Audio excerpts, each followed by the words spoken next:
morning and welcome back to Football League World TV. We've got the midweek review coming up for you this morning. I'm your host, Alfie Burns, and joining me are my two colleagues, Ben and Billy. Ben, how are you this morning? Yeah, all good. Bit bleary-eyed, very early in the morning, but we've got some good action to review from all three leagues. Seems like a lot of things have happened and a lot of things have changed in a few of the leagues. Absolutely. Billy, how are you? Yeah, doing well, thank you. Yeah, as Ben says, we're sort of coming to that crunch end of the season now where every result is very telling in what's going to happen in the rest of the season. So, yeah, I'm looking forward to going back over some really good games. Yeah, plenty of drama right across the EFL. We're streaming across Facebook, YouTube and Twitter this morning. So if you're joining us, get yourselves in the comments. We want to hear from you. We're going to run through the Championship, League One and League Two. And as always, we're going to kick things off with the Championship.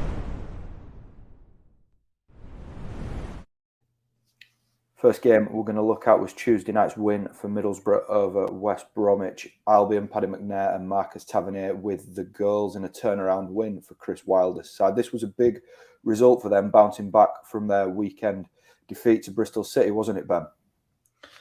It was, yeah. I think Middlesbrough obviously been one of the form teams since Chris Wilder came in, and they've only lost once at home as well, and that was right back in November. So I think obviously West Brom with their individuals there could have been a really tough test for them.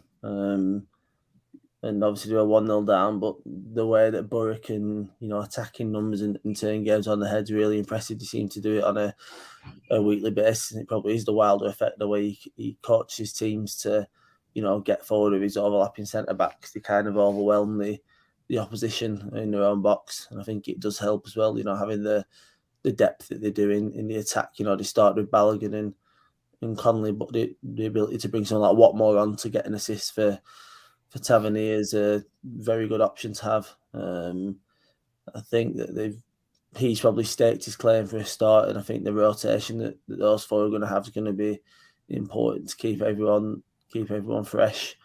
And you just got to impress with the way they keep coming back from these positions. And obviously West Brom are not in good form at the minute, but it's still a good result against a team with a lot of very strong individuals who've played in Championship promotion battles and a higher level. Yeah, of course, Middlesbrough moved into the top six, but last night's results, it leaves them seventh in the table. They're still in a really strong position. But Billy, who do you think that Chris Wilder's side will have eyes on then in the top six? They're currently seventh, but whose place in between third and sixth do you think they're going to have an eye on? I think Blackburn definitely at the moment, 5 games without a goal, 5 games without a win. It's pretty terrible form for a side that had shown excellent form after a massive defeat at Fulham. They looked unplayable after that. And it seems to have gone wrong. I think they played a little bit better against Sheffield United than in recent weeks. But at the same time, that stretched to 5 games. I'm also looking at QPR and thinking that they're a team that definitely could sort of suffer a similar fate as West Brom and Stoke City in dropping out of that sort of playoff picture. As I say, the playoff chasing pack is growing in confidence, and the results are coming in. So, yeah, I definitely think that this victory, again, is another statement that the fact that they did go a goal down and managed to secure all 3 points again is a massive thing in terms of this playoff race. And again, individual quality and sort of as a collective, Middlesbrough are looking like a real strong outfit at the moment. Yeah, as for West Brom, Steve Bruce is still without a win, and they're just free falling down the table and sort of out of the top 6 picture at the minute. Ben, any positives for the Baggies? It's hard to really think of any positives right now when they're in the form they're in. I think Bruce was supposed to come in and bring, immediate results, and what's it been, 3 defeats and a draw in 4 games and only 1 goal. So, the kind of same issues have arisen from the Ismail reign. Football's probably a little bit better to watch, but it's just not really clicking right now in terms of results. And we all know what the Championship's like. There's no easy games, and with the way the results are going, it's hard to see them, getting into the playoffs at this point. Teams have got games in hand around them. We all know they've got the individual quality. It's just putting it together as a team, and right now it just doesn't seem to be working. Seems to be a bit of a creative void there, and it's very hard to see them turning it around right now. Absolutely. Elsewhere on Tuesday night, Reading were 2-1 winners over Birmingham City. Lucas João and John Swift with the goals for Paul Ince kicking off his interim spell in charge of the Royals in perfect fashion. This was a huge result for Reading, pulling them, that little bit further clear of the bottom three. After beating Preston North End, it was a big result again, wasn't it, Billy? Massive for them, and extending their gap to 8 points now above safety, I think is going to be massive. As we said, I don't think the performances are still quite there at the moment. I think Swift, of course, has grown in influence once again. Lucas João coming back in the team has also been a real positive for Reading, and I think his influence is already being shown. But they are coming to the point of the season where it's ultimately only about the results, and that's exactly what's happened in the last couple of weeks. Not the best performance again, but they've managed to secure all 3 points. And when you've got the quality that Swift possesses, and then you've got you've got Lucas João who can convert chances out of nothing, I think that ultimately that's going to be a real lethal combination, and something that could take this relegation fight out of their way really, and secure survival before that pivotal last day of the season. Yeah, it feels strange, but it's something so simple, just having two players like Lucas João and John Swift that can be so devastating at this level. Do you think that individual quality is just going to keep Reading clear of bother, really, Ben? I think it could do, yeah. Obviously, you had to be worried for him in the last few months when they've been on this really poor winless run, losing to Kidderminster as well. And the FA Cup was probably a new low as well in recent times. But I think with, João, Swift, even Yaku Mete coming back from a long-term injury, he started to get a few substitute appearances, bringing him back as well, who's scored double figures in the last few seasons. It's that attacking talent. It's hard to see. I know they got a point deduction early in the season, but why they're on that run in the first place is beyond me. I think João getting back into that kind of form that we know he's capable of is very important for him. And even though I'm not particularly convinced with Paul Ince's managerial credentials, it's his first job in 8 years, I think these players could end up pulling the club out of the relegation battle. And it seemed like they were going to get caught by Derby at one point, and now the gap after a few days is now 8 points. So I think there's got to be some credit given there for making that change. I know the result against PNE may have come about just by sacking Paunovic, and the players probably were very up for that. And it seems to have, turned, at least on the short term, the form on its head. And if they can continue that, I think they should be fine. Moving on to last night's action, then I was at the John Smith Stadium for Huddersfield's late win over Cardiff City. Josh Koroma and John Russell with goals in the 88th and 96th minute, respectively, to turn that game on its head. It was incredible, really. The turnaround. Huddersfield looked dead and buried heading into the 85th minute and beyond, but two late goals turned it around. And I just think that's fueled the fire, the belief amongst the supporters that this may well be their year. If you've not seen it already, you need to catch a glimpse of Russell's finish. Really, really composed, wasn't it, Billy? Yeah, 100%. And it's these late goals. It's what the good teams do. And I think that's particularly what's growing the belief at John Smith Stadium at the moment. We've seen it before with Huddersfield, that they managed to defy expectations and get promoted to the Premier League. And, that feeling must be there again, because, as I say, two late goals against a resilient Cardiff side is incredible. And as much as they've been in great form in recent weeks, I think draw would have probably been a fair result. But as I say, that's what the good teams do. They manage to secure victories like that. And it's really, really impressive to see Josh Koroma coming on as well and playing very well, and definitely staking a claim for future inclusion in the starting 11. Sorba Thomas as well, I thought was devastating. Best again. Lewis O'Brien, just the relentlessness he brings to that midfield. There's all these components are coming together, and it might not have been their best performance altogether in recent weeks, but they've got 3 points again, and they're 3 points closer to doing something quite special this season.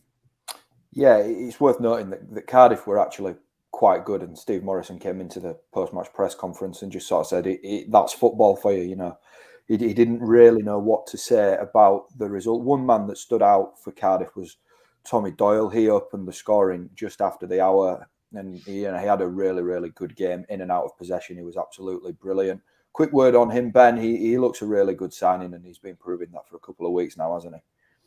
Yeah, and I think he's a player who's had a few experiences with Man City in the first team squad, in cup games. So I clearly think a bit of him. I believe he almost did go to Huddersfield in the summer, and Hamburg kind of took him off Huddersfield at the last minute. So he's a player who could have done something for the Terriers in the midfield this season. But he's back in Britain now with Cardiff, and he took his goal really well. Obviously, he was on the losing side, but I think Cardiff's January business in general is probably what's kept him away from the relegation battle now. They brought Hughes and Nick Piazza in as kind of replacements for more, the physical side of the game. They lost with him. And they've got Drama as well from Leeds, who's performed pretty well so far. So, they seem to be unlucky here, Cardiff, but, I think they should be fine for the rest of the season. They'll probably pick up a few decent results like they have been doing in recent weeks, and they can kick on, whether that's with Morrison or not, next season. But I think he definitely deserves right now to take them forward into the 2022-23 campaign.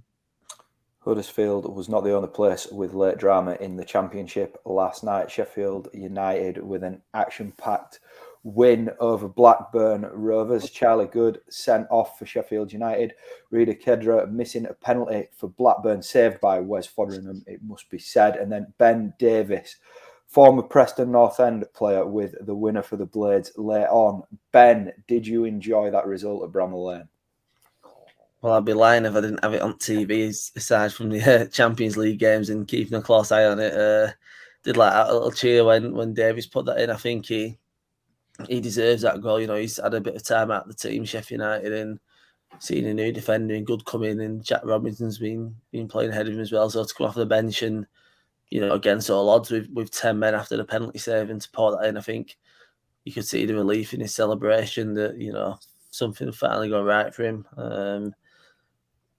I was a bit surprised that Blackburn obviously didn't take the game in the last 15 minutes. He made some attacking changes and, put Sheffield United under a bit of pressure. But I think Sheffield United seem to have a lot of momentum right now. Even when they are down to 10 men, they've managed to grind out a result and get 3 points. And, I think a lot of people will be eating humble pie at Paul Heckingbottom's appointment, because it was, widely panned and people couldn't understand why you kind of just left in Heckingbottom was appointed, but the results tell their own story. They're up in the playoff places now, up in the playoff picture, and it's very hard to see him tailing off now and getting poor results. And this one was just kind of, we've got an invasion in my room. Yeah, it was a very, very good win for Sheffield United, and you can't see them tailing off right now.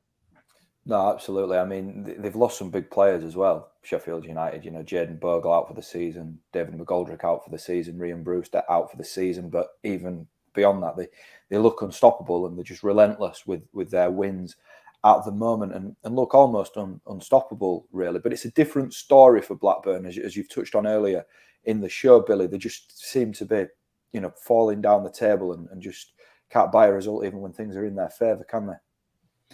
Yeah, as I said before, I think it was a better performance than recent weeks, but ultimately that they've come away with that same losing feeling, and it was always going to be difficult to go to Sheffield United and secure a positive result given their recent form. And we've spoken there about the injury blows that Sheffield United have been dealt this season, but if you look at the starting 11, it's a match for anyone in this division. They've got that sheer quality in the squads, and making the trip for Blackburn very difficult. Rida Kedra did miss the all-important penalty, but he was a constant threat during the game. I think he personally had an expected goals of 0.9, which just shows the kind of influence he had. But yeah, it's another game without picking up a win, another game without scoring a goal, and with Ben Brereton Diaz out, it looks quite difficult to establish where the next goal might come from. And as I said at the start of the show, the teams in the chasing pack will be looking at Blackburn right now and thinking they are the team that we can catch. Yeah, absolutely. Before we move on to League One, just a quick note of congratulations for Aleksandar Mitrovic for breaking the Championship goal scoring record. 33 goals in 30 games this season with 14 left to play. An incredible achievement. I'll just quickly come to you both. Little prediction time. How many goals is he going to end up with this season? Ben first. I'm going to go with 44. I think he's going to break Guy Whittingham's record. I think it's 42, isn't it, for Portsmouth in the second tier. I think, if promotion's sealed in the final few games, maybe he'll get rested for some of those. But yeah, I think he'll continue to score. Sorry, so I'm going to say 44. 44 for Ben. What about you, Billy? I'm going to go for a satisfying amount of 46 in the 46 league games. I think what Ben was saying, he could be rested, but at the same time, I wouldn't want to be Marco Silva telling Mitrovic that you're going to be rested. He wants to play every game this season. He wants to get as many goals as possible, and I think that, I think he'll go a long way to doing that. And the fact that he's broken that record, the championship record, in just February with 13 or 14 games left to play, is just incredible. Absolutely. Congratulations to Mitro. Some achievement.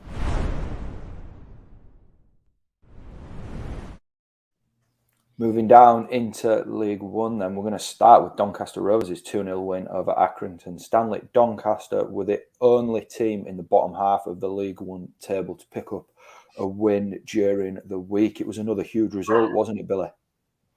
Yeah, a massive result. And I didn't realise that they'd cut the gap to just 4 points. I had to have a double look today because they've hit some somewhat of good form. I think it's 2 wins in 3 now. And they're picking up wins against teams that are, respectable in this division, that have done quite well. And the fact that they are starting to pick up 3 points and things are starting to go their way is just a big credit to what is going on at the club at the moment. Like Matt Smith and Josh Martin were very influential in this game, and I think Dan Gardner as well. His experience, his know-how of the division. I think that was also pivotal, and they're sort of getting into that you never know kind of territory now, where 4 points from survival. Yes, their goal difference is not very good at all and won't help them whatsoever, but they're picking up the results at the moment, and that's exactly what you need to do, especially when that there are teams just outside that are in complete freefall at the moment. Yeah, I mean, it's got to be said that Doncaster have played a few more games than the sides that are around them in the table, but 2 wins in 3, and they are moving in the right direction. Now, Ben, how do you rate Donny's chances of staying up, after this midweek? Well, they're definitely dragging other teams back in with them. I think I wrote them off a few weeks ago with some of the results they were getting, but looking at the form they beat, MK Don, Sunderland, Lincoln, and now Accrington, all pretty decent teams. Obviously, there's been losses in between there, but I think with the January signings they've made, reinvigorating the team. I think Gary McSheffrey's doing a very good job getting the best out of them. And the likes of Wimbledon aren't in good form above the drop zone, and Fleetwood are still in there. So I think it's not done and dusted yet. I think the likes of Crewe might be in a bit of a struggle, but Doncaster have definitely put themselves in a strong position going into the final 10 or 12 games of the campaign. Absolutely. Elsewhere in League One, Wigan 3-1 winners at Wycombe. Comeback win for the Latics. Callum Lang with a late brace. Statement win, really, against a promotion rival in Wycombe. And Wigan are just ticking along nicely, as they have been all season, really, Ben. Yeah, they are. And there was a point in, early 2022 where they were just getting by teams by 1 goal, or they were dropping points, drawing games, but this was kind of more like it, winning comfortably by 2 goals. I think, obviously, with all the players you've signed in the summer, I think for an academy graduate like Callum Lang to still be in there firing the goals, it's good for the fans. The fans are loving what's going on, and I think you've got to give credit to Liam Richardson. He was thrown in at the deep end last season when they were having financial issues, and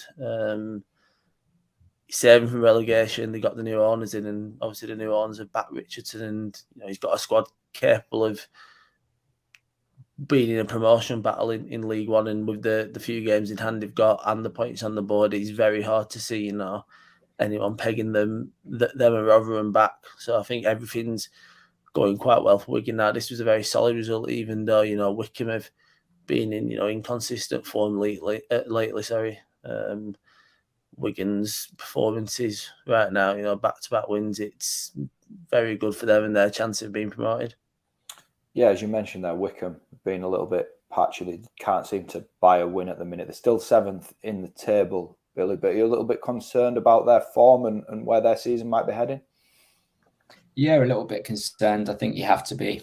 Surrendered a 2-goal lead twice on Saturday against Cheltenham, dropping 2 points there, and we're leading 1-0 against Wigan up until the 70th minute. Again, some more drop points where they are. I mean, the performances don't appear to be disastrous, but the form at sort of the pivotal end of the season is not.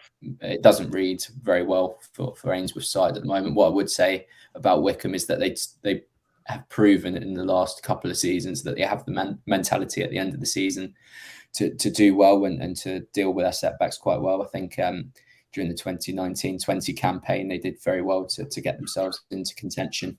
And then even last year, they put up a very, very good fight when the majority of people had written them off very, very early doors. So I think that might kick in again, should they still remain in the playoff hunt, should their form correct. But yeah, again, it definitely is concerning given how comfortable they looked inside those playoffs a few weeks ago, and performance levels were there. It's just about finding a win from somewhere and trying to build on that again. I think Gareth Ainsworth said Wigan are the best team that have come to their Buckinghamshire home all year. So I think for that reason as well, I don't think it will be looked as too disastrous. It's just a better team have come and beaten them. Yeah, absolutely. Still work to do for Ainsworth with Wycombe.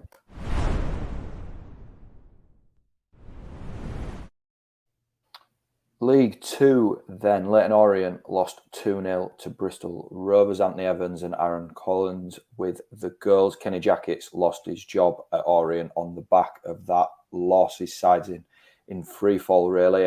Thoughts on Jackett's departure, Billy? Yeah, well, Leyton Orient have made me look foolish because I've been backing them all season to be in the automatic promotion race and saying they've got the squad to win the division. It just hasn't happened at all. And you think with the squad he has at his disposal and that good feeling they had at the start of the season, it definitely is time for something new. Looking at the league, 18th, 5 points from the relegation zone, and 4 straight defeats without scoring. I just can't put my finger on why it's gone wrong for Kenny Jackett there. It seemed like a great appointment. It seemed that sort of the perfect task for him to steer already capable Leyton Orient squad to promotion. But as I say, it just hasn't happened whatsoever. Did come up against a decent enough Bristol Rovers side who I think will go on and achieve glory this season. They're hitting form at the right time, but ultimately, Leyton Orient, they've just completely fallen away. Yeah, absolutely. There's still 5 points clear of the bottom two, but clearly this season's only heading in one direction, or it was under Jackett. Ben, do you think that it was the right call to pull the trigger on him? Probably, yeah. I think the form, was not good whatsoever. They'd not won since the beginning of December, and that was when they were in the last playoff place in 7th place. It shows you how tight League Two is that they've dropped to within 5 points of the relegation zone. And I know there's a few teams out of form down there. The likes of Carlisle, they've made the change, and that was after Jackett got sacked. So obviously Orient pulled the trigger first, Carlisle next. I think the way they were playing earlier in the season, they've got a squad that can be capable of challenging for the playoffs. So I think ultimately it was the right call. It doesn't really look good on Jackett's CV, considering he was he's won promotions from League One. He's been competent Championship manager. Not really sure where they go next. I think I think Steve Evans might be a pretty good shot. Probably won't be popular with a lot of people, but he does get sides winning for the most part. I think he did a decent job at Gillingham until this season. He might be someone that fits there, but yeah, I think overall it was the right call by the Orient board. Another piece of managerial news in League Two that's just broken whilst we've been on air. Bradford City have appointed Mark Hughes as their new manager. Bradford beaten 3-1 by Harrogate Town in the week, and Hughes eventually the successor to Derek Adams at Valley Parade. Quick word on Hughes in at Bradford. Quite an eye-catching appointment, isn't it, Billy? Yeah, definitely. And I think what we see with Bradford is a very, very strong squad. Ultimately thought Derek Adams would have guided them to promotion, but Mark Hughes stepping in, another, of course, strong managerial appointment who will, demand results, demand a lot from his players, and that could be the sort of managerial approach that Bradford need right now. Got a very strong squad that just haven't been firing this season, and whilst eyes are not really focused on this season, it's about building something for next season. The project starts now, and I think it's a good time to get someone in because there's still a large enough chunk of the season to play and to start embedding these ideas into his players. Yeah, there's always quite a lot of expectation at Bradford. Ben, do you think that somebody of Hughes' calibre is the right man to manage that expectation? Could be. Obviously, he's a big name, and Bradford are, kind of the sleeping giants of League Two, to be in the Premier League at the start of the century, and they want to get back up the leagues. Does worry me that he's been out of the game for 3.5 years, but his last job was in the Premier League, and he has generally been a Premier League manager. So, you'd have to say it's a coup to get him in. Obviously, they could have gone with more tried and tested League Two route, but this one's kind of a wild card option. Didn't really see it coming, and the experience he's got, he can try and galvanise his squad. It might be too late for a playoff push, a late playoff push this season, but he's definitely someone that's obviously going to be there for the long term with a contract he's signed. So it's a very exciting appointment at Valley Parade. Absolutely.